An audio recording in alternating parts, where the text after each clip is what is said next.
ప్రస్తుతం రాష్ట్రంలో అయినా, దేశంలో అయినా ఒక్కసారి వీటి ముఖ చిత్రాన్ని చూస్తే విలువలు లేని నాయకులు, సిద్ధాంతాలు లేని నాయకులు, కనీసం కన్సిస్టెన్సీ లేని లీడర్‌షిప్పు, పావలాకు పనికిరానోడు వీవీఐపీలుగా చలామణి అవుతూ ఉన్నారు. రవ్వంత జ్ఞానం లేనోడు ప్రభుత్వాలు, పాలకులు అవుతూ ఉన్నారు.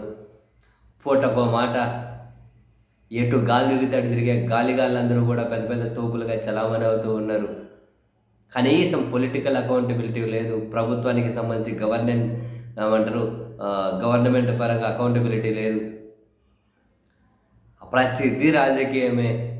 కులం పేరిట రాజకీయం, మతం పేరిట రాజకీయం, అవినీతి, దాడులు, దౌర్జన్యాలు, విచ్చలవిడి కరప్షన్, ఇలా మాట్లాడుకుంటూ పోతే ఎన్నో. మనమే ఎన్నిసార్లు మాట్లాడుకున్నాం. అసహ్యం వేస్తుంది, కంపరం ముడుతుంది. ఇట్లాంటి నాయకుల, ఇట్లాంటి సెలబ్రిటీల, ఈడ కులమేంది, ఈడ మతమేంది, ఈ అవినీతి ఏంది, ఎక్కడే కూడా కనీసం సమాజం మీద రవ్వంత బాధ్యత ఉన్న వాళ్ళకి కనిపించట్లేదు. కొందరు చెత్తోళ్ళందరూ రాజకీయాల్లోకి వచ్చి చెత్తంతా కనుక పాలకులుగా చలామణి అవ్వడం పెరిగిపోతూ ఉంటే ఇంకా మిగతా వాళ్ళు ఎవరికి కూడా అకౌంటబిలిటీ లేకుండా పోతుంది. ఇది నిజం.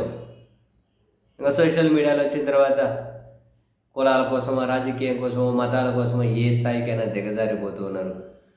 అదిగో ఇలాంటి పరిస్థితుల్లే ఆంధ్రప్రదేశ్కి సంబంధించి 26 సంవత్సరాల ఒక యువకుడు ఇటువంటి సమాజంలో ఇటువంటి విచ్చలవిడితనాన్ని, సమాజంలో ఇటువంటి అవినీతిని, సమాజంలో ఎక్కడ చూసినా పెరిగిపోతున్న ఈ పొల్యూషన్ని, బాధ్యత లేని వ్యక్తుల్ని, బాధ్యత లేని పాలకుల్ని చూడలేక, ఏం చేయాలో తెలియక, మానసికంగా వీటి గురించి ఆలోచించి కుసించిపోయి ఆత్మహత్య చేసుకొని చనిపోయాడు. పాపం, దారుణం.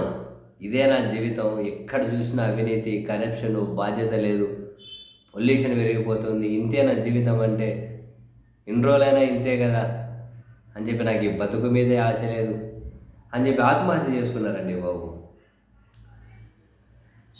తూర్పుగోదావరి జిల్లా మొరంపూడి. మీరు ఎవరు ఉన్నారా అక్కడ ఆ చుట్టుపక్కల ఏమైనా?